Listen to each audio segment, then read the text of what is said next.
Hey guys, Kayla Lindsey here, and it is that time of year when we need to start talking about money. And what I mean by that is, where do you put it, how do you allocate, and how do you not pay taxes?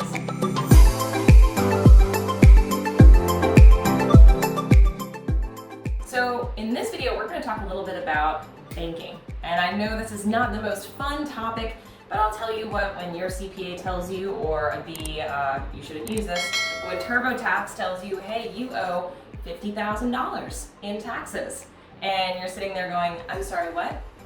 Not a great time to start planning. No, you need to plan ahead. So before you start freaking out, if you have gone this entire year with no plan, no idea what to do with taxes, no idea what to do with your banking, I'm gonna start from square one and start showing you how you can not only do this before the end of the year and get things in ship shape, but how you can plan for the following year, all right? So first things first, get a business banking account. Now, you might be taking your paychecks and putting it right in your personal bank account, and that is not the way to do it. Now, I will tell you, that's how most small businesses do operate, right? They've got a small side hustle or they've got a small business, and what they do is they take whatever they make and they put it in their personal bank account. Now, the problem with that is if you're putting things into your personal bank account, the IRS, I should really come up with a wonderful name for them, but the IRS does not see you as functioning as a business. Now, the problem with that is if they don't see you as functioning as a business, there's far less write-offs that you can take advantage of. In addition to that, that means you're pooling funds.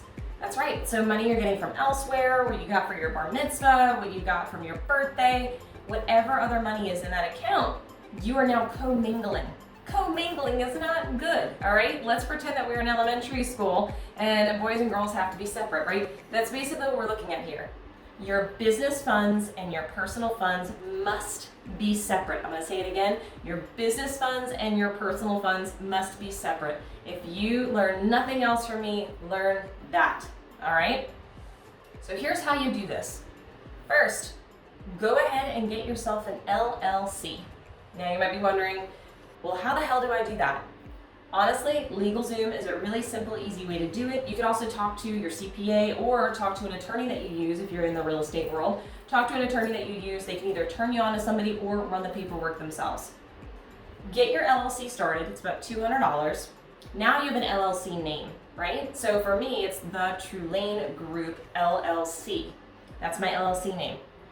Now what I'm able to do is go to the bank and say, XYZ Bank, I need to open up a business banking account. They're going to get you set up with a representative who's going to help you set up your business banking account. And now you have a separate entity. Congratulations, you did it. You have a personal banking account and a business banking account. Now we're going to get more in depth in what and how you separate out within your business banking account, but I want to start from square one with you guys today. Now, once you have this account, it's important to make sure that any money that you get from your real estate transactions goes through that account. Do not put it directly into your personal banking account. Now, some of you might be screaming on the other side of the phones or this other side of the computer saying, that doesn't make any sense. My broker in charge told me I can't have my money paid directly to my LLC. Now, that is correct. In some states and in some cases. You cannot have your brokerage, mine's eXp Realty, the brokerage cannot say this is being sent to the True Lane Group LLC and pay it directly unless I am a broker in charge and out of provisional broker status. Now you have to be out of provisional broker status to be a broker in charge.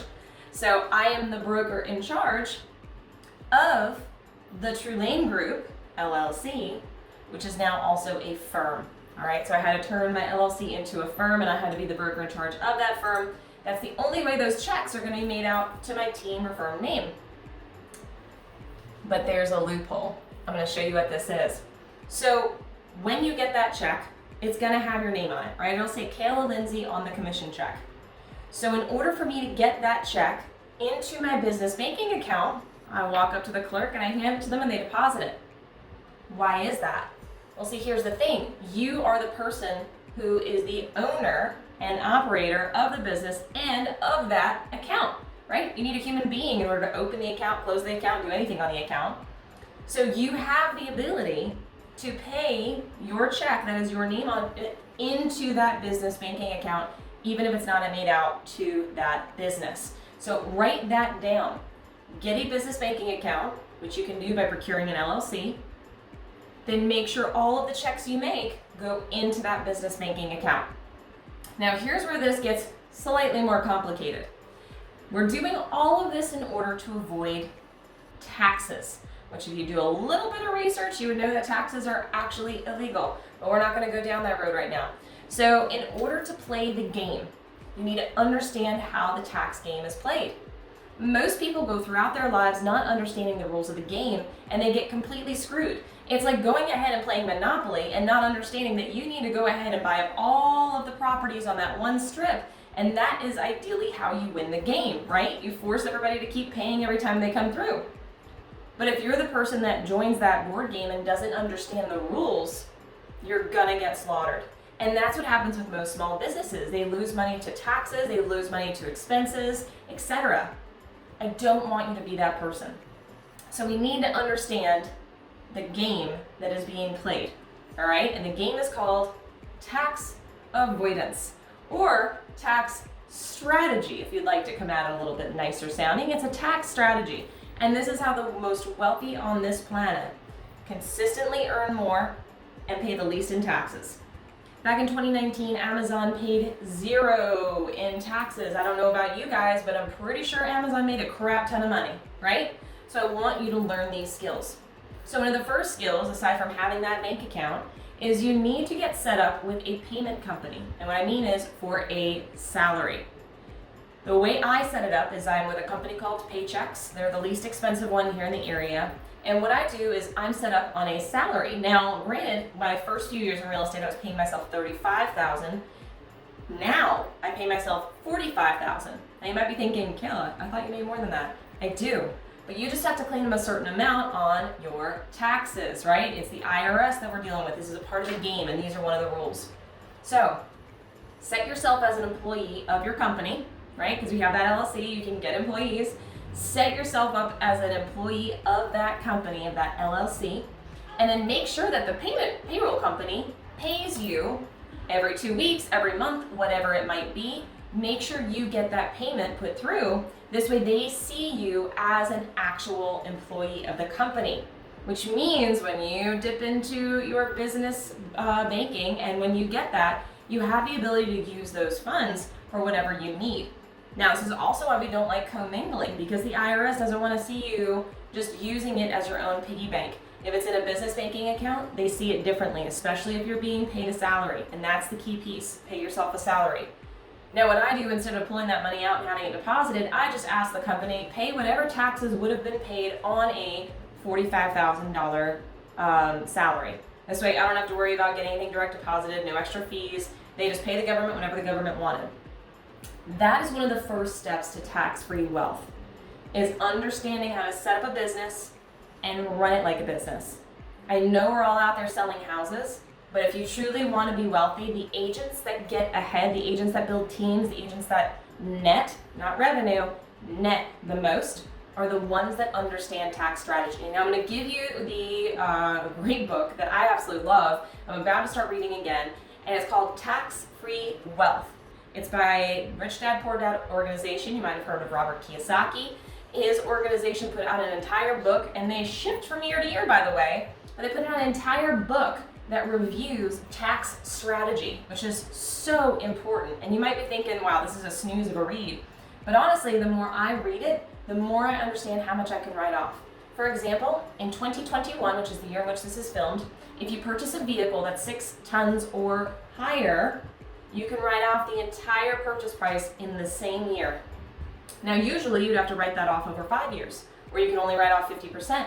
But if you buy a vehicle of that size, you would be able to write it off in this year. So if you had a great year and you kind of want to get a vehicle, might be a good time to go out there and get a pickup truck. You could buy, I believe, don't quote me on this, but I believe a Jeep Grand Cherokee also meets that weight requirement. You have a Yukon XL, you have a G-Wagon.